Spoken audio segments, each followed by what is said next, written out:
Let's ban this bird, chat. Modern Horizons 3 released, like, a few weeks ago now. You know, that great and awesome product that totally hasn't ruined competitive Magic forever? No, that's just not true. I don't know where you're getting that from. Grief ruining Legacy? Pfft, what are you talking about? Modern becoming this Modern Horizons block constructed format? That's also not true. What are you talking about? What are you talking about? One of everyone's favorite new commanders from this set is Nadu, Winged Wisdom. 1 green blue, Simic garbage. Whenever any creature you control becomes target of a spell or ability, you flip a top card. If it's a land, put it into play. If it's not, put it in your hand. This blue triggers only twice each turn. You know, because, you know, the once each turn thing was getting kind of old.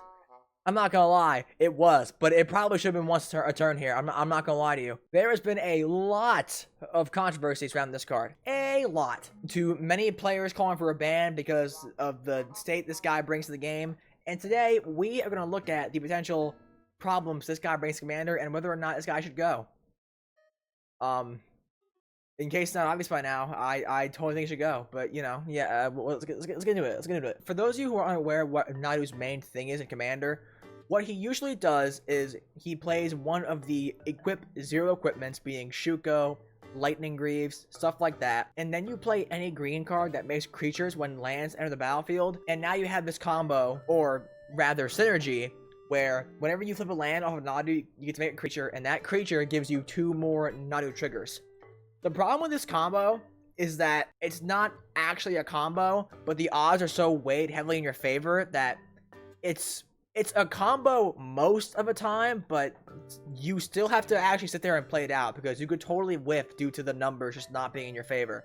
So what happens is Nadu players sit here for 10-15 minutes just equipping Shuko to new creature tokens off of Rampaging Baylofts or Scute Swarm or whatever, and they just keep flipping cards off the top, hitting more lands, making more tokens, and you have to sit there and watch them do it because they could totally whiff and not hit a land, which results in just 10 minutes going by, and then Nadu player passes, and then someone wipes the board, and we just wasted 10 minutes doing nothing. So the main complaint right now is that Nadu leads to these very, like, unfun, boring game states where someone's turn takes 10-15 minutes for a combo. Even though the combo has a very high chance of actually leading to them winning the game, they still have to play it out because the numbers don't guarantee it's an actual win. So with that out of the way, and now to understand what this guy's problem is, let's get into criticism number 1. Nadu suffers from the Paradox Engine problem. Paradox Engine was this 5-mana artifact from Kaladesh block, where whenever you cast a spell, you untapped all non-land permanents you control. So whenever you cast a spell, you untapped all of your mana rocks and mana dorks. The issue this card caused was that it led to turns where someone would just keep casting multiple spells a turn, untapping their rocks over and over and over again, and it would lead to these very long turns where they just keep chaining spells together over and over and over again, which would result in these like 10-15 minute turns that don't actually win the game. Commander players would rather someone just cast a 12-minute Hailfire of X equaling 20 and have the game end right there, rather than playing through this convoluted synergy that may or may not even actually lead to them winning the game. Criticism number 2. He is simply too efficient and too easy to combo with.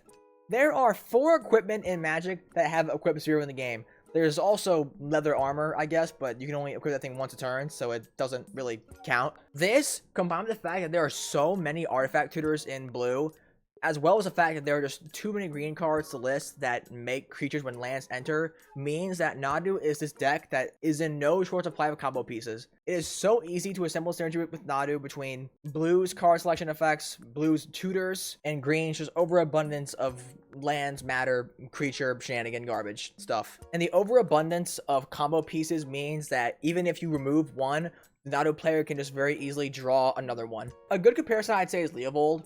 Leovold was a 3-mana Sultai commander from, I think it was Conspiracy. He basically had the same problem Hullbreacher did. Leovold was just too strong with wheels, so Leovold decks would be chock full of Windfalls, Dark Deals, Teferi's Filter Boxes, all that stuff. And Leovold players would assemble this combo where every opponent just goes down to 1 card, but once again, the game doesn't actually end. Sure, your opponents have no cards, but they're not really in a position to concede.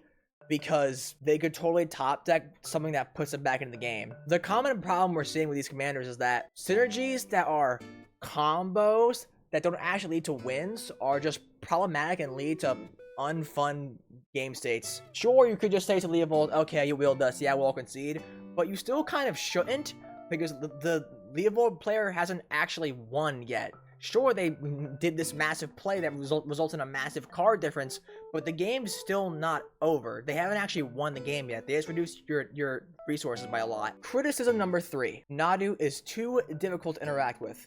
I want to talk about Turgid for a moment. Turgid had a lot of controversy when she was first released. Lots of players said she was too strong, and she had this huge power imbalance that just couldn't be dealt with in Commander, and she just did too much, synergized too well with all of the Black Aristocrat edict effects, and she was too powerful. Turgid is still legal. Call Time released years ago, and Turgid has still not been banned, because players realize that she's actually not that big of a problem. Turgid being this 5-mana mono black commander meant that the entire pod just had to save up removal for her and kill her on sight, and if the pod did that, the Turgid player probably lost. If the pod didn't do that, the Turgid player won. The difference between Nadu and Turgid is Turgid costs 5 whereas Nadu costs 3, and mono black has a much more difficult time protecting their own board compared to Simic.